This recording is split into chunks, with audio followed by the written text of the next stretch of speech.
My neighbor's window faces mine, but he's been dead for weeks. Before you press play, make sure your lights are off, and don't forget to subscribe, if you make it to the end. Ethan Wells lived alone on the 5th floor of a quiet apartment block in Portland. His building faced another just like it, rows of identical windows separated by a narrow courtyard that always smelled of rain and old leaves. Most nights, Ethan would sit by his window, drink coffee, and stare out at the glowing rectangles across the way. It was a small habit, something to pass time after his night shifts. That's when he noticed him, the man in the opposite window. Middle-aged, balding slightly, always wearing a gray shirt. He stood by his window every night around 10, just staring straight ahead. At first, Ethan thought it was coincidence. 2 night owls staring at nothing. But the pattern never broke. Every night at exactly 10:14 the man appeared. Motionless. Watching. Ethan tried to wave once, awkwardly. The man didn't move. Not even a blink. Just that faint yellow light behind him and a shadow stretching long across the floor. Weeks passed and Ethan started to feel uneasy. Something about the way the man stared, it wasn't just blank, it was fixed. Like his eyes weren't looking at Ethan, but through him. One night, a thunderstorm hit. Lightning flashed, lighting up the courtyard for a second, and Ethan saw the man's face clearly for the first time. Pale. Lifeless. His mouth slightly open as if mid-breath. And then darkness swallowed the window again. The next morning, Ethan mentioned it to Mrs. Green, the elderly lady from down the hall. She frowned when he described the man.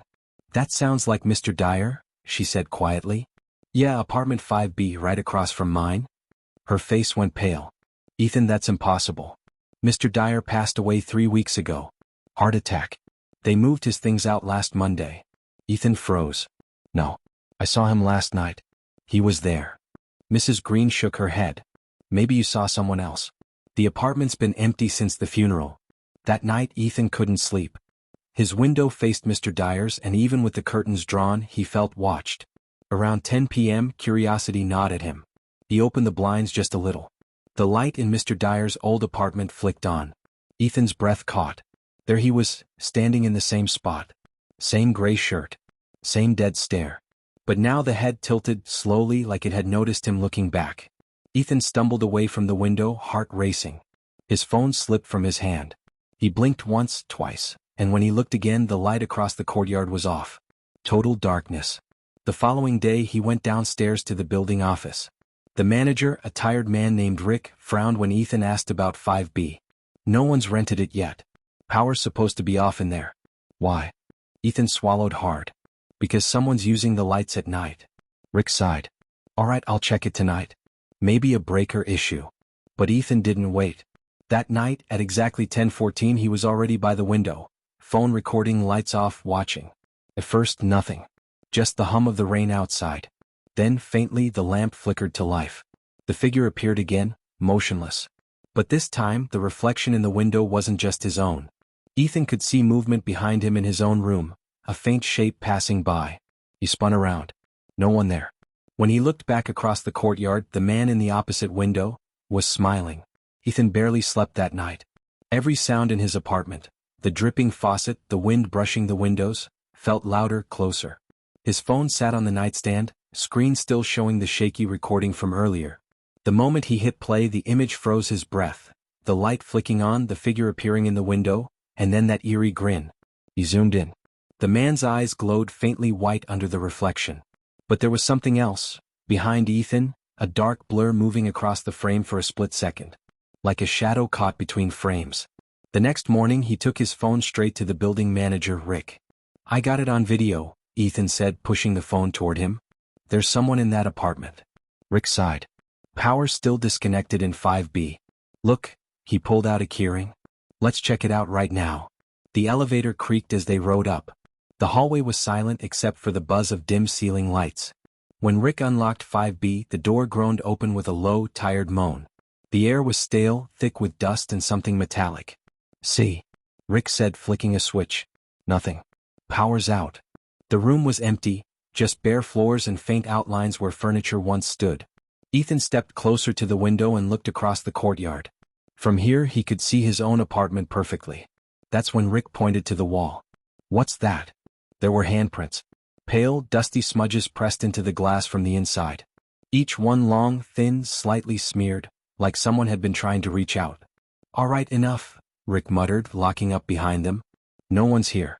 Probably reflection tricks. Stop staring at that window, man. But Ethan couldn't stop.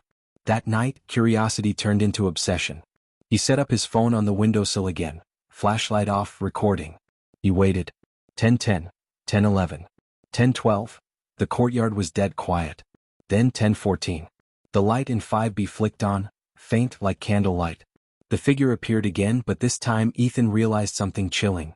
The gray shirt looked different. Torn, dirt-stained, like it had been dug out from somewhere. And behind the man, the wall wasn't white anymore. It looked wet.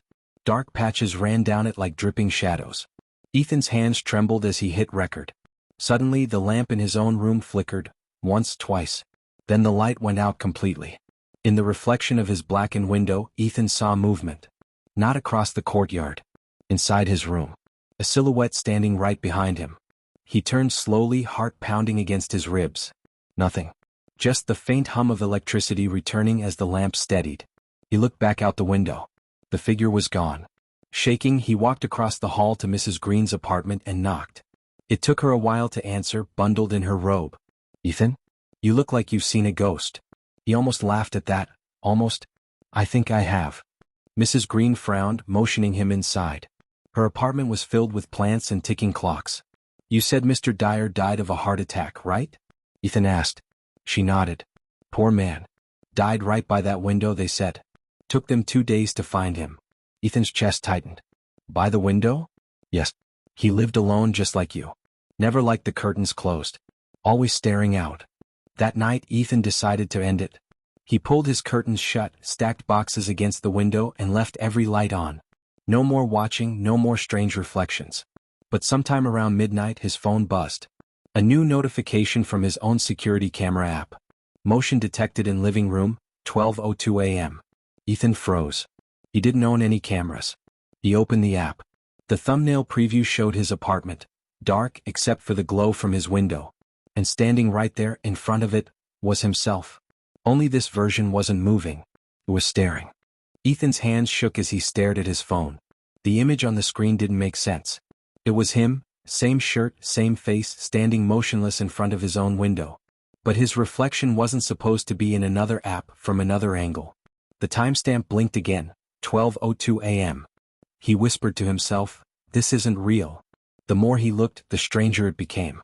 Behind the frozen version of him in the image there was movement. A flicker. A second figure, barely visible, watching from the darkness outside the window. Heart pounding, Ethan unplugged his router, turned off his phone, and sat in silence. The apartment felt wrong, heavy, colder somehow. The lights buzzed faintly. From the hallway, he could hear the low hum of the elevator moving, even though no one used it at this hour. Then came the knock. 3 soft taps on his front door. He froze. No one knocked this late. Slowly he crept closer. Who's there? No answer. Just another tap. He swallowed hard, pressed his eye to the peephole, but there was no one outside. The hallway was empty. When he turned back, his window blinds were open. He knew he'd closed them. He knew. And across the courtyard, apartment 5B's light was glowing again. The same pale yellow hue. The same window where Mr. Dyer had died. The figure was back. Only this time the man wasn't facing him. He was standing sideways, pointing toward something inside the room.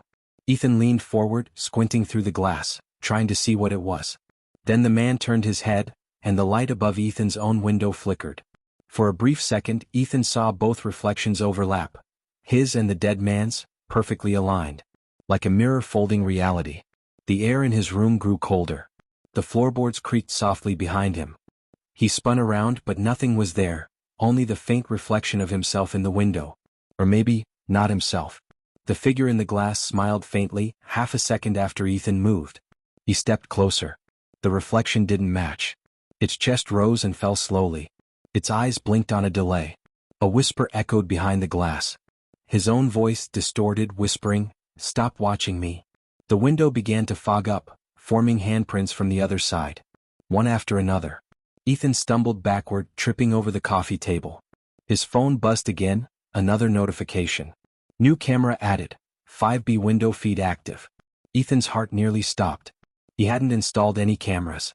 On the screen the live feed showed him, sitting on the floor, breathing fast, from a view outside his building. The camera angle was impossible. It was as if someone was filming him from across the courtyard. From 5B. He looked up, trembling, toward the glowing window. The figure inside 5B was gone. But now, from his own side of the glass, he saw movement, faint in his reflection. The shape leaned closer, pressing its face against the other side of the window. It looked exactly like him, but pale, hollow-eyed, smiling.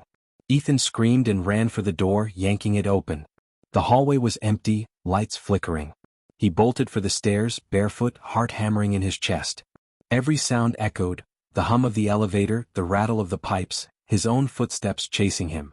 When he reached the lobby, the security guard looked up in confusion. "Sir, you okay? You look pale."